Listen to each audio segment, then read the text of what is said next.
Olá, esse vídeo será longo, porque não tem como ser diferente. O detalhe faz toda a diferença, em especial nesse momento. Eu precisava falar com todos vocês, em especial com as mulheres de bem que nos acompanham. Não foi fácil chegar até aqui. Tentei o silêncio, escolhi a paz. Para não expor a minha família, fiquei calada por muito tempo. Mas tem um limite para o quanto uma pessoa consegue suportar ataques e mentiras. Especialmente quando essas mentiras envolvem o seu nome, o sofrimento do seu marido, da sua família e deturpam o trabalho que você entregou de coração. Até agora eu tentei não expor a família, pensando muito no meu marido, mas não dá mais. Então eu vim para falar. As pessoas que sabem o que aconteceu se dividiram em dois grupos. Um me dizia, conta tudo, as pessoas precisam saber a verdade. O outro dizia, fica quieta, não vale a pena. Eu tentei ficar quieta, mas percebo a maldade de alguns que se dizem defensores e aliados do meu marido, mas que plantam narrativas maldosas e mentiras descaradas envolvendo o meu nome. Sem respeito, sem pudor, sem vergonha.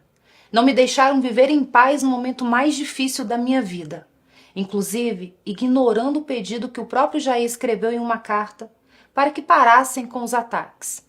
Ele está sabendo de tudo e vê a situação que tenho enfrentado. Então hoje, a verdade vai iluminar o que foi escondido na escuridão das notícias falsas e nos ataques irresponsáveis. Para que todo o contexto fique claro, eu preciso voltar um pouco no tempo.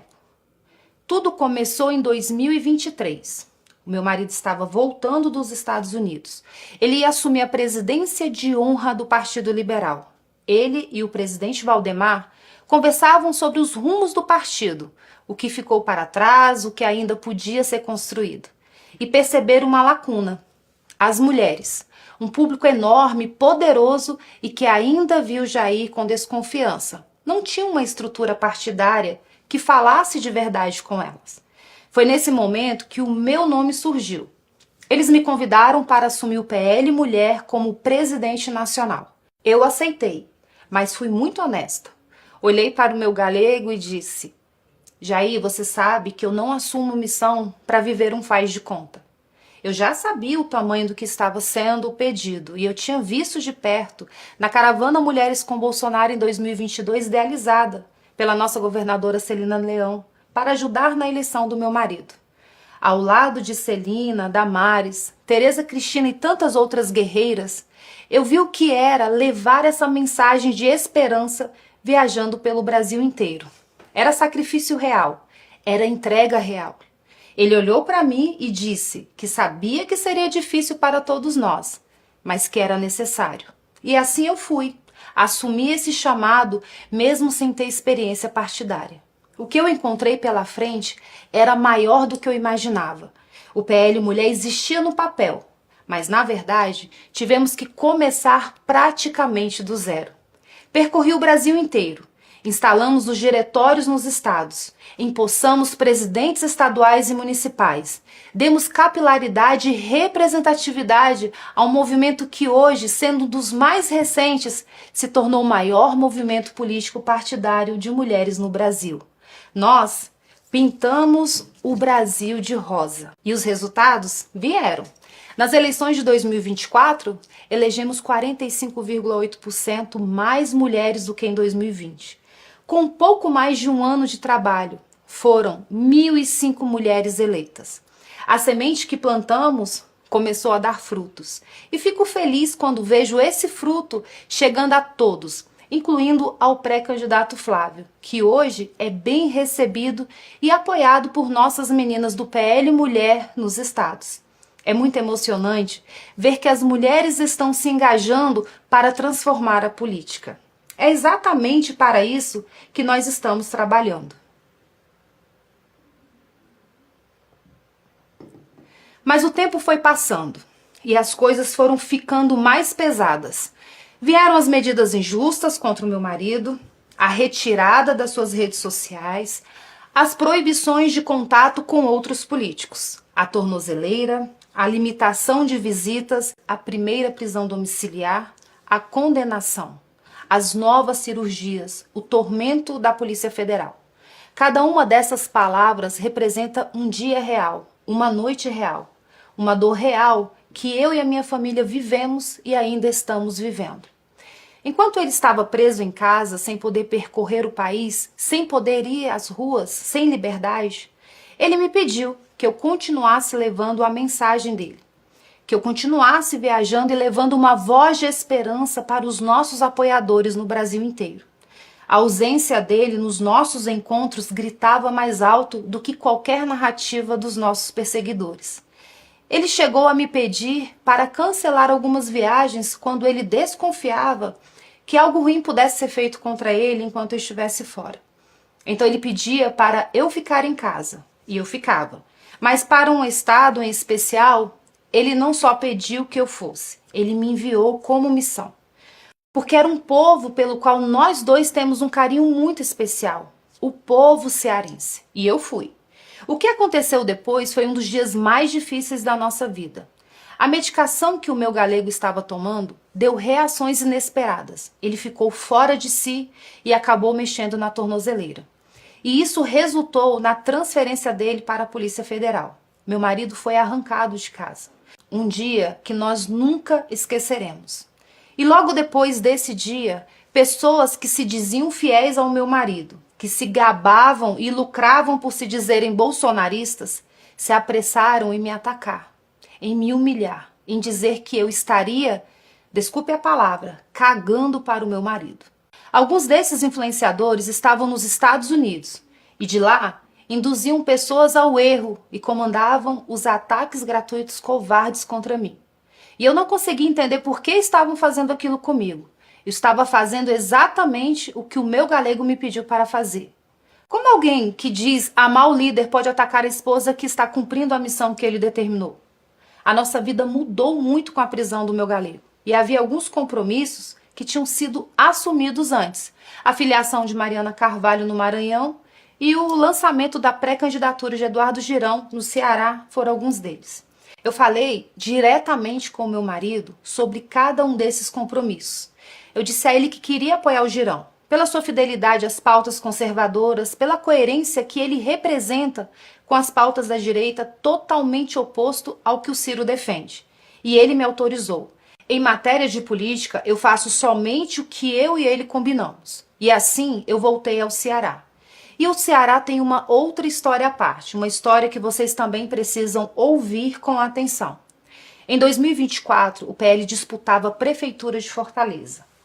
Nosso candidato era o deputado André Fernandes. Assim como estão fazendo com o Girão, todos diziam que ele não tinha chance, mas a direita ignorou isso e apoiou o André de corpo e alma.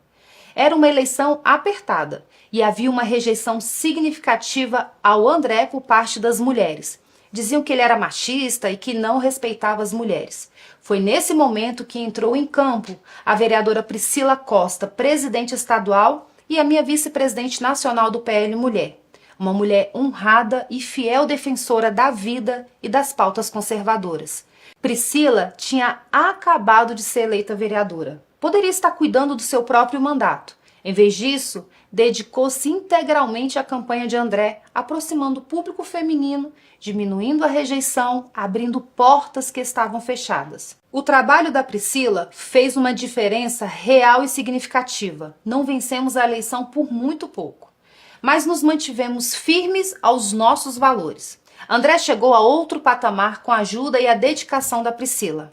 E o que ela recebeu em retribuição é revoltante. Reconhecer, ser grato e retribuir o bem a quem nos ajuda é sinal de nobreza e de lealdade.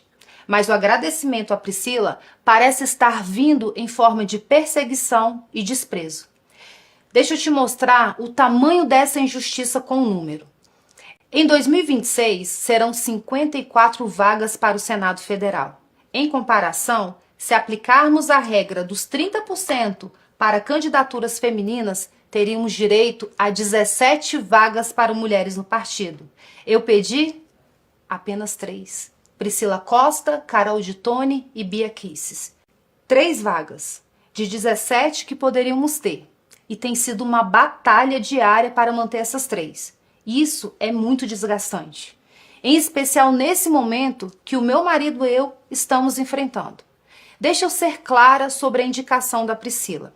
Essa candidatura foi muito bem definida por 3 pessoas. Meu marido, eu e o presidente Valdemar. Não foi sugestão, foi preferência, foi decisão. E decisão baseada no potencial da Priscila Costa. Jair definiu que o PL disputaria as 2 vagas do Ceará, uma com Priscila e a outra com o pai do André. O que aconteceu depois foi que, aproveitando-se da prisão do Jair, começaram a trabalhar para eliminar a Priscila da disputa, cedendo a vaga dela para garantir uma aliança com Ciro Gomes. Isso mesmo, o Ciro Gomes. Eu preciso parar aqui e fazer uma pergunta. Se o André queria agradar o Ciro Gomes, por que ele não ofereceu a vaga do seu próprio pai? Será que ele acha que retirar a vaga de uma mulher seria mais justo e fácil? Que fique registrado para sempre. Enquanto ainda estava preso no 19º Batalhão, o meu marido mandou um recado claro que foi repassado à direção do partido e ao senador Rogério Marinho. Ele disse: Priscila será candidata. O número 222 deverá ser dado a ela. Não é vago, não é interpretável, é um desejo, é uma ordem do líder. Vejam bem, a palavra mais recente do meu marido em relação às candidaturas no Ceará é essa. Não honrar essa determinação do meu marido será um ato de traição contra Jair Messias Bolsonaro. Venha de quem vier. Agora, muitos falam da polêmica no evento do Ceará. Eu vou te contar o que aconteceu lá. O senador Eduardo Girão é uma pessoa diferenciada, um homem que, quando todos cediam, ficou de pé defendendo a vida desde a concepção, as causas conservadoras e a lealdade ao meu marido, mesmo quando essa lealdade tinha um custo alto. Girão é o único verdadeiro representante das pautas da direita na disputa pelo governo do Ceará. No dia do lançamento da sua pré-candidatura, estavam presentes vários representantes do PL, inclusive o presidente estadual André Fernandes. Fiquei até feliz, eu pensei, talvez haja uma chance de o partido apoiar o Girão no primeiro turno. Não se trata de interferência, mas sim uma mostra do que seria mais coerente, mais fiel aos nossos valores. Ainda que aparentemente não houvesse grandes chances, como ocorreu no início com André Fernandes, a proposta seria apoiar, no primeiro turno, o candidato que defende fielmente os nossos valores. E era só isso que eu e o meu marido queríamos. No segundo turno, os nossos eleitores, pessoas de bem, poderiam se unir a todos os demais para derrotar o candidato do PT. Mas o que eu não sabia ainda era o que estava sendo acordado nos bastidores. Não pelo meu marido, não com seu conhecimento atualizado, porque ele, infelizmente, estava preso e essas pessoas não tinham mais contato com ele. A última palavra sobre o Ceará, ele falou a mim e eu transmiti à cúpula do partido. Voltando ao evento, enquanto ele ocorria, eu percebi algo que me tocou fundo. Havia muitas senhoras mais idosas, de cabelos brancos, usando camisetas com o rosto do meu marido, olhando para mim, olhando para o André, olhando para o pai dele e dizendo em voz alta: Michele, Ciro não. Quando o André e o seu pai foram discursar, as vozes ficaram mais altas, mais incisivas e diziam: Ciro não. Vaiavam e chamavam de traidores. Eu fiquei ali assistindo aquelas mulheres, aquele povo simples, fiel, que não negocia convicção por aliança pragmática. Quando chegou a minha vez de falar, eu me dirigi ao André Fernandes. Eu gosto dele, eu não falei por raiva. Falei por respeito, porque respeitar e gostar de alguém é também ter coragem de dizer o que precisa ser dito. Eu fiz elogios sinceros, critiquei o ato, a aliança precipitada com o Ciro, e não a pessoa. E encerrei elogiando novamente o André, a Bela, o Carmelo e todos os jovens ao redor dele. Alguns acharam que eu não deveria ter falado. A maioria esmagadora, porém, disse que eu estava certa. Basta ver como as redes reagiram. Mais de 90% das menções do dia foram positivas aquele gesto. Mas, independentemente disso, posteriormente, pedi perdão ao André por eventualmente tê-lo magoado. Magoar nunca foi a minha intenção. Quando o evento terminou, eu voltei para Brasília. E durante o trajeto de volta, aconteceu algo muito ruim. Algo que eu não esperava. Algo que doeu de um jeito que palavras custavam a descrever. Uma punhalada. E é nesse momento que entra na história o meu enteado Flávio. Uma punhalada. E é nesse momento que entra na história o meu enteado Flávio. Ver o que estavam fazendo no Ceará contra um candidato leal e contra uma mulher fiel, ambos da direita, foi ruim. Mas o que aconteceu quando voltei para Brasília foi muito pior. Antes de seguir, eu preciso que você entenda bem o motivo pelo qual eu não poderia ficar calada diante de uma aliança com Ciro Gomes no primeiro turno, enquanto temos um candidato verdadeiramente de direita que, com o apoio que o André tem, seria um candidato competitivo. Não é questão de política, é questão de coerência. Ciro Gomes foi o principal responsável pelo processo que levou à inelegibilidade do meu marido. Durante a pandemia, numa live com outros esquerdistas, ele incentivou e conclamou as pessoas a chamarem o meu marido de genocida e pediu que repetissem isso o tempo todo. Ele chamou o meu marido de ladrão de galinhas, de corrupto, de burro, de jumento. Diz que Bolsonaro roubava gasolina. Disse que as esposas de Bolsonaro seriam todas ladras. Disse que os filhos do meu marido, os meus enteados, eram corruptos, que eram ladrões. E deu a eles um apelido: ovos de serpentes nazistoides. Essas foram as palavras de Ciro Gomes sobre os filhos do meu marido. Sempre foi um corrupto. Eu conheço o Bolsonaro. Bolsonaro roubava dinheiro da gasolina do gabinete dele. O que o Bolsonaro está com medo? Está com medo porque esses filhos dele são tudo bandido. O que está acontecendo é que os filhos do Bolsonaro são tudo bandido e o fogo está chegando perto. E agora, como se nada tivesse acontecido, os filhos defendem uma aliança com o candidato que deixou o pai deles, o meu marido, inelegível e humilhado. Tem mais. Durante a pandemia, ele insinuou que pastores e padres que prestassem assistência religiosa às pessoas deveriam ser presos. E quando vieram as arbitrariedades, as prisões, as condenações injustas do 8 de janeiro, incluindo a do meu marido, o Ciro Gomes se alegrou. É para se unir a esse homem que o PL do Ceará está abandonando um candidato legítimo da direita? É para se unir a esse homem que estão perseguindo e tentando retirar da disputa uma mulher nordestina, mãe de 4 filhos, que dedicou tudo ao movimento em defesa da vida? Já que a aliança com o Ciro é tão boa, por que o André não disponibiliza a vaga do seu próprio pai? Estranho, né? Por que só a mulher tem que ceder? Não dá para aceitar. E foi exatamente isso que me assustou quando cheguei a Brasília. Vi as postagens do Flávio contra mim nas redes sociais. Palavras duras, tom agressivo, defendendo André Fernandes. E, em consequência, apoiando a aliança com o homem que chamou a ele, a mãe e a seus irmãos de corruptos e de ovos de serpentes nazistoides. E não foi só ele. Os irmãos vieram juntos, de forma coordenada, com textos bem parecidos uns com os outros. Pareceu combinado, premeditado. Peguei o telefone, procurei mensagens do Flávio. Procurei uma ligação perdida. Procurei qualquer sinal de que ele tinha tentado falar comigo antes de falar para o Brasil. Não tinha nada. Eu fiquei triste, porque eu não imaginava que eles teriam essa reação.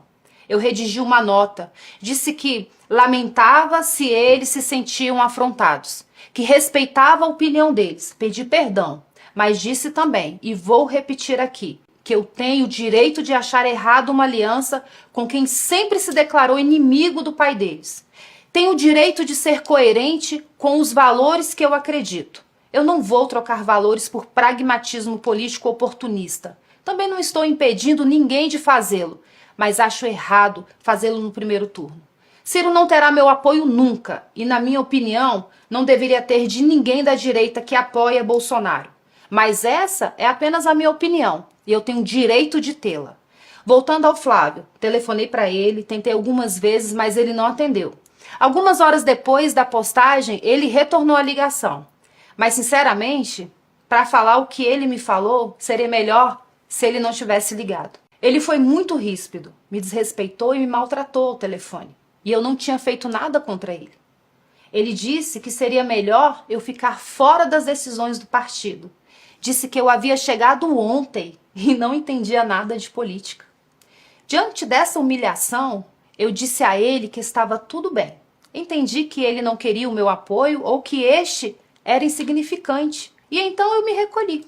Fiquei na minha e assim permaneço. Eu sou presidente nacional do PL Mulher. Fui convidada pelo meu marido e pelo presidente Valdemar. Eu percorri o Brasil inteiro, instalei diretórios em todas as 27 unidades da federação, ajudei a eleger 1.005 mulheres em 2024, um aumento de 45,8% em relação a 2020. Mas para ele e alguns que o cercam, eu não entendo de política. Tudo bem, eu me recolhi.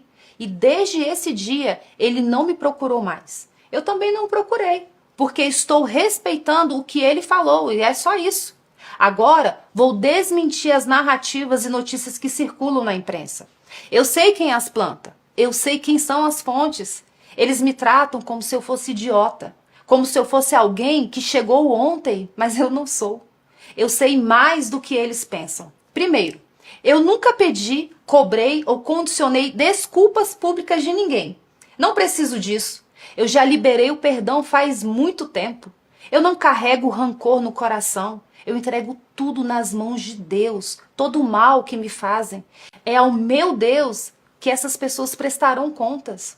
Mas preciso que você entenda uma coisa. E isso é importante. Perdoar não é o mesmo que esquecer ou querer continuar o relacionamento. São coisas completamente diferentes. Posso perdoar alguém de coração e ainda assim reconhecer que aquela relação não é saudável. Perdão é libertação, não é obrigação. Segundo, não estou exigindo que se desfaça nenhuma aliança no Ceará, mas que adiem para o segundo turno. Eu sou contra ela, mas essa é apenas a minha convicção. Se a direita quer se unir para derrotar o PT, tudo bem, mas a coerência obriga que isso aconteça apenas no segundo turno. É preciso dar chance ao candidato que verdadeiramente se enquadra e defende os nossos valores. Já disse que considero um erro, uma traição aos valores das pessoas de bem. Mas os caciques do partido no Estado estão ignorando o perigo. Cada um responderá pelos seus atos. Ciro Gomes já provou inúmeras vezes não ser confiável. E ele não esconde isso. Semana passada, declarou na revista Veja que Bolsonaro e Lula são iguais.